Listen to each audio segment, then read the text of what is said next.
बरसाती सीजन शुरू हो चुका है। ऐसे में सबसे ज्यादा खतरा मच्छरों से फैलने वाली बीमारियों का रहता है, जिसमें डेंगू व मलेरिया प्रमुख है, जिनके केस बरसातों में बढ़ने लगते हैं। डेंगू मलेरिया जैसी बीमारियों से बचने के लिए स्वास्थ्य विभाग जहां अपने स्तर पर काम कर रहा है, वहीं लोगों को भी स्वास्थ्य विभाग ने सावधान रहने व आसपास साफ सुथरा रखने, इलाके में पानी जमा न होने देने की सलाह दी है। स्वास्थ्य विभाग की माने तो मच्छर कॉइल या किसी लिक्विड के जलाने से भाग तो जाता है, लेकिन खत्म नहीं होता। इसीलिए अपने घर के फ्रिज, पानी की टंकी, आसपास के गड्ढों को साफ कर दें। नमस्कार। आपने बिल्कुल सही प्रश्न किया कि जैसे बारिश का सीज़न है, तो बारिश के सीज़न को देखते हुए डेंगू, मलेरिया और बाकी जो मच्छर जनित जो रोग हैं, उनका खतरा बढ़ जाता है। हम हर साल देखते हैं कि जो हमारे लो लाइंग जहाँ पर प्लॉट में पानी खड़ा होता है, ठीक है? या लोग जो घरों पे छतों पे टायर पड़े होते हैं, टूटे-फूटे बर्तन पड़े होते हैं, कूलर हैं और सबसे ज़्यादा अगर हम डाटा की बात करें, तो सबसे ज़्यादा जो लार्वा जो पाया जाता है, जो फ्रिज की जो पीछे ट्रे होती है, जहाँ पर उसके जो कंप्रेसर के ऊपर पानी डलता रहता है बूँद-बूँद, तो वहाँ पर सबसे ज़्यादा लार्वा जो हमारी टीम को मिलता है। तो मैं आप लोगों के माध्यम से सभी जो हमारे जनता है अम्बाला की, उनसे अपील करना चाहूँगा कि अब हमें डेंगू के लिए समझना होगा और डेंगू को अगर हम रोकथाम कर सकते हैं या उसको काट सकते हैं जड़ से, तो उसका तरीका जो है वो सिर्फ़ और सिर्फ़ उसके लार्वा को ना पनपने देना। लार्वा से मतलब हमारा ये है कि जब भी कोई मच्छर है, मच्छर की स्टेजेज़ हैं कि उस पहले वो उसका जो है एग स्टेज होता है, जो अंडा बनता है उसका, ठीक है? जो जो हमारी एडिस मच्छर है, उसके जो अंडे रहते हैं और उसके साथ में उससे नेक्स्ट स्टेज जो है वो लार्वा की स्टेज है। जो वो एक बेस्ट समय है कि जब उसको पानी को डिस्ट्रॉय करके, पानी को खाली करके, उस लार्वा ही स्टेज पर मच्छर को ख़त्म किया जा सकता है। अगर वो एक बार मच्छर बन गया तो हमारे लिए उसको डिस्ट्रॉय करना, नष्ट करना मुश्किल हो जाता है। तो आप देखेंगे कि पूरे ज़िला भर के अंदर इस समय जो हमारे 50 लोगों की टीम और इस साल सरकार ने 832 जो हमारी आशाएँ हैं, उनको अगले 5 महीने के लिए स्पेशल डेंगू कैंपेन के लिए जो है दिशा निर्देश दिए हैं, जिसके लिए उनको इंसेंटिव भी दिया जाएगा। उसी के साथ-साथ जो हमारे 92 जो सीएचओज़ हैं, जो सभी ग्राम स्तर पर हमारे जो ग्राम आरोग्य केंद्र बने हुए हैं, वो लोग लगे हैं और हमारी आरबीएसके की टीम लगी हुई है।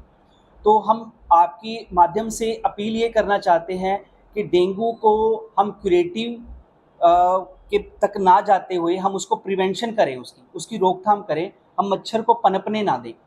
और मच्छर को पनपने ना देने का तरीका एक ही है कि 3 दिन तक लगातार पानी को इकट्ठे ना रहने दें। देखो, मैं बार-बार आप लोग से हर साल अपनी बात होती है और ये सीज़न में हम लोग इकट्ठे सभी एक्टिविटीज़ भी करते हैं। हम ये देखते हैं कि हमारी जनता अभी भी ये समझते है कि हमने एक गुड नाइट लगा लिया, हमने एक कॉइल लगा लिया, तो मच्छर जो है वो भाग जाएगा या मच्छर ख़त्म हो जाएगा। नहीं, बिल्कुल गलत है ये सोच। और हर जगह निगम की टीम या हेल्थ की टीम आ पाए, हमें आप लोगों के माध्यम से हर एक परिवार तक पहुँचना है। हमारा विचार को पहुँचना है, हमारे जो सोच को हमें पहुँचाना होगा, जिस तरह से हमने कोविड में मास्क का प्रयोग करके, सोशल डिस्टेंसिंग का प्रयोग करके और हैंड वॉशिंग का प्रयोग करके हमने कोविड को जीता है। हमने जो पाइप वाटर के साथ में टाइफाइड और दस्त जैसी बीमारियों से हम बाहर आ पाए हैं। हमें डेंगू को समझना होगा कि डेंगू को रोकने के लिए मच्छर को पनपने से रोकना होगा और उसके लिए जो हमारे घरों के आस-पास बहुत बड़ी प्रॉब्लम आती है कि अपने घर के आस-पास में हमारे, अगर मैं एरिया स्पेसिफिक की बात करूँ, जो डाटा हमारे पास अवेलेबल है अम्बाला ज़िला के अंदर, बलदेव नगर एरिया है, सुभाष नगर एरिया है, रविदास माजरी है, मनमोहन नगर है, आपका रतनगढ़ है, परशुराम नगर है, दुर्गा नगर है, आपका मोती नगर है। ये एक ऐसे इलाके हैं जहाँ पर हर साल जो है मतलब डेंगू के मरीज पाए जाते हैं। इवन सेक्टर 7, सेक्टर 9 और वाटिका में भी डेंगू के मरीज पाए जाते हैं, क्योंकि कारण क्या है? पानी। पानी के अंदर जो है लगातार 3 से 7 दिन तक अगर पानी इकट्ठा रहेगा, तो उसमें डेंगू का, मलेरिया का मच्छर जो है पनपेगा। हम सब लोगों को एक साथ प्रयास करने होंगे। उसके लिए करना क्या है? जो डेंगू का मच्छर है, वो हमारे घरों पे ही हमारे फ्रिज की ट्रे में, कूलर की ट्रे में, टूटे-फूटे बर्तनों में, टूटे-फूटे मटकों में, टायर में, जहाँ पर थोड़ा-थोड़ा पानी, चुल्लू भर पानी जो इकट्ठा रहता है, और वो उसी के अंदर ही जो है वो पनप जाता है। तो हमें सब लोगों को हर हफ्ते ड्राई डे, सूखा दिवस मनाना है। हर रविवार सारा परिवार जब हम अपने घरों की सफाई करते हैं, छोटे बड़े बच्चे परिवार के सभी लग के हम सूखा दिवस मनाएं। हम देखें कि हमारी छतों पर, हमारे घर के आसपास कोई ऐसा पात्र तो नहीं पड़ा, टायर तो नहीं पड़ा, हमारी फ्रिज की ट्रे है उसको 3 से 7 दिन तक पानी इकट्ठा तो नहीं रहा, कूलर को सूखा कर लें आप, उसके पानी को बार बार बदलते रहें। अब जो अगली जो सबसे बड़ी दिक्कत, खाली प्लॉट। देखो साथियों, बात ये है कि मैंने आपको बताया कि निगम की टीम भी प्रयासरत है। स्वास्थ्य विभाग के हमने बताया कि करीब करीब 2000 लोग अगले 5 महीने तक जो है इसी काम पे लगे रहेंगे। पर फिर भी हमारे विचार, हमारी सोच, हमें समझाइश को समझना होगा कि करना क्या है।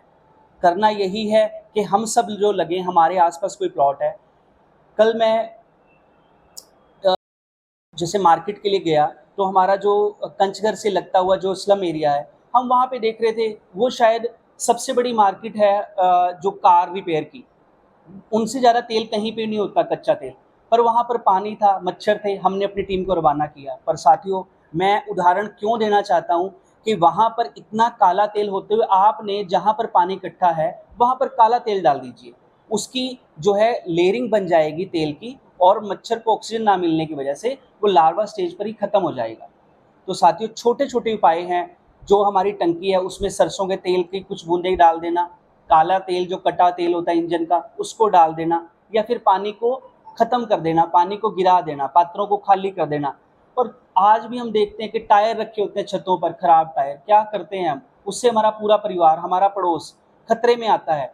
हमें इन सब चीज़ों को हटाना होगा, हमें इन चीज़ों को समझना होगा, तभी हम डेंगू से जीत पाएंगे।